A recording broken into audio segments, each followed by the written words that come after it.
Hello, and welcome back to Coin Lady channel. In my most recent video, I highlighted that after being appointed SEC chair more than 2 years ago, Gary Gensler was caught on camera explaining that the agency lacked the authority to oversee Bitcoin exchanges. He flat out claimed that the SEC lacked the authority to make such a decision since Congress had not authorized it. That Gary Gensler, along with the rest of the SEC, filed suit against Binance on Monday and Coinbase the next day is, of course, absolutely ludicrous. I wasn't surprised because I don't believe anyone here is being honest. But there's more to it than that. See, this just came out last night. Take a look at this headline from CNBC. In 2019, Binance legal team claims SEC Chair Gensler offered his services as an advisor. As such, I'll begin the video with relaying what attorney John Deaton said on the subject, and then I'll fill you in on the rest of the information you need to know. But obviously, Kim Jong Gensler is not going to come out of this looking good. For what reasons, then, might he have changed his mind? To that end, he sought employment with Binance. A few years ago, he had aspirations of becoming a consultant. He now believes that Binance is acting inappropriately. Is he now aware of some particularly nefarious aspect of Binance? Please, everyone. He had already decided to cooperate with the corporation and was merely finalizing the jurisdictional land grant paperwork. Now I'm going to fill you up on the newest developments. But there is something I need to clarify before we go any further. I come from no financial or legal background. Nothing I say or write should be taken as legal or financial advice, and you should not make any purchases or sales based on it. Just a hobbyist here that occasionally posts films to YouTube on various crypto-related topics. Okay, then. As you can see in all caps here, John Deaton's initial reaction to this news last night was to simply write, "Please be true." He really hopes this is not the case since it reflects poorly on Gensler's reputation. It would be a strange thing to make up, especially when you consider its origin, which I'll discuss in a moment, so I wouldn't be surprised if that were the case. An additional tweet from attorney John Deaton less than an hour later shared the relevant CNBC article and included the following commentary. I've spent my whole life both witnessing and opposing bullies. When it comes to bullies, Gensler is the epitome. He was the omitted player from the inaugural full-court basketball competition. He gathered his ball and walked away. From what I've heard from others who have shared a room with him, he makes it a point to prove to everyone that he's the brightest mind there is. After all, this is the same kid prodigy who rose to become Goldman Sachs' youngest ever partner. Everyone seems to despise him. He was negotiating with the crypto industry's top con guy, Sam Bankman-Fried, to benefit FTX, an offshore exchange, at the expense of Coinbase, a domestic one. Evil characterizes Gary Gensler. After that. A stone-cold ovation for that one. Absolutely. In my opinion, this person is a total psychopath. As far as I'm concerned, the rest of the SEC's legal pals are nothing more than Satan's minions. That sums up the situation neatly. Now let's delve deeper into the piece. Once again, CNBC has provided the headline, Attorneys for Binance claim that Gensler, while chair of the SEC, sought to advise crypto company in 2019. Lawyers for Binance and founder Changpeng Zhao or the SEC say that in 2019, SEC Chair Gensler, who is in the midst of a massive assault on crypto businesses, offered to work as an advisor to Binance, his parent company. To put it simply, attorneys from Gibson, Dunn and Latham, Watkins & Watkins, two of Binance law firms, claim in documents filed with the SEC on Wednesday that Gensler offered to act as an advisor to the cryptocurrency exchange. As discussed in multiple meetings between Binance top brass and the SEC in March 2019. Later that month, he had lunch with Zhao in Japan. The submission of claims. So, everyone, he's having lunch with the SEC's founder and the CEO of Binance, hoping for a job opportunity there. At the time, he had no idea that he'd have the chance to become the SEC's supreme leader and tyrant.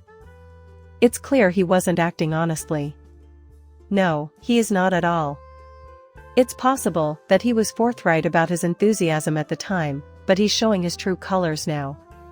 This Gensler really is a horrible person. The truce holds. Gensler was a professor at the Sloan School of Management at the Massachusetts Institute of Technology. Appointed by President Biden to lead the SEC in 2021, he has recently cracked down on the cryptocurrency business by bringing multiple lawsuits against various companies for the purported sale of unregistered securities. The SEC has filed 13 accusations against Binance NCC, claiming the company inappropriately commingled money, failed to register as a broker-dealer, and lacked crucial internal controls. The lawyers claim that before Gensler began suing Binance, he made overtures toward the firm. Both a source close to the SEC chair and the Wall Street Journal have stated that Binance approached Gensler, citing internal Binance messages. According to the most recent document, filed by Gibson and Latham, Zayo maintained communication with Gensler after their initial meeting in March. By the way, I'll pause to mention that I couldn't care less if SEC approached Gensler first or vice versa. The point is that Gensler desired a stake in that, and I cannot account for why their efforts were ultimately unsuccessful. Given that he is now suing Binance, is his level of interest in the case noteworthy or absurd? I'm not saying it's true, but if Gensler had been rejected by the SEC and now leads the agency in a lawsuit against Binance, it would be absurd. Perhaps he's simply acting like a spoiled brat because of that. Don't think I'm trying to imply that I won't be. What I mean to say is, a future chair of the SEC requested an interview with Gensler for a course he was teaching at MIT on cryptocurrencies, so the SEC obliged. On Tuesday, the SEC labeled Cease, who allegedly lives in the United Arab Emirates, UAE, as a foreign national who tends to be geographically evasive. Later in 2019, Gensler will be permitted to serve as an informal advisor, according to legal representation for Zoe. Gensler stated in his letter that he will be appearing before the House Financial Services Committee and attached a copy of his prepared remarks. Gensler testified in front of Congress that year in July to discuss Facebook's abandoned Libra and Calibra digital wallet projects. No financial technology, blockchain, or other businesses have retained my consulting services. I don't have any cryptocurrency either. The prepared statement of Gensler read. Gensler's public views now are very similar to the recommendations he gave to lawmakers back then. He quoted him as saying, with Facebook envisioning a wallet to store customer assets, rules needed to be in place to guard against Libra's use or potential abuse of such customer funds. Yeah. Look, there are obvious discrepancies between what Gensler says he believes now and what he has said in the past. I forget if it was in 2018 or 2019, but he explicitly said that XRP lacked adequate regulatory clarity. That is exactly what he stated. This is another illustration, after all. You can unearth things. Not everything he said 4 or 5 years ago is completely at odds with his current views. But the point is that he reversed course on some very important issues, which happens to help the SEC in its mission to expand its jurisdiction. Does that seem like someone who is honest in their dealings or like an asset hoarder? Please let me know in the comments below.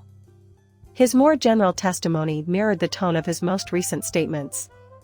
Quote, tax evasion, money laundering, terrorist financing, and sanctions dodging are all illegal practices that need to be prevented. Says he back then. Individuals' right to privacy must be safeguarded. Legal representation for Gensler has indicated that it will seek the recusal of their client from any proceedings involving Binance. They claim the SEC employees ignored their letter. That's not bad, is it? As for how that relates to what I was talking about earlier, well, that's kind of it. Isn't it crazy that such a relationship might lead to? After all that, we should just assume that Gensler is objective. I'm not entirely convinced.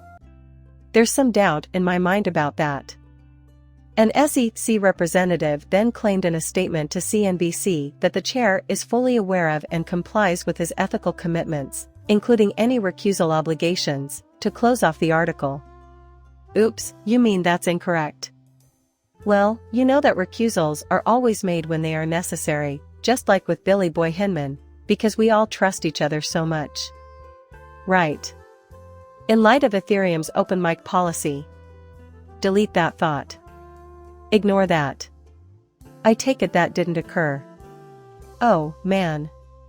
Then the SEC allegedly investigates Binance, they say. Both us and Binance launched in 2020 and 2021, years after the claimed last communication between Gensler and Zhao. I guess, but I don't see how that makes any difference.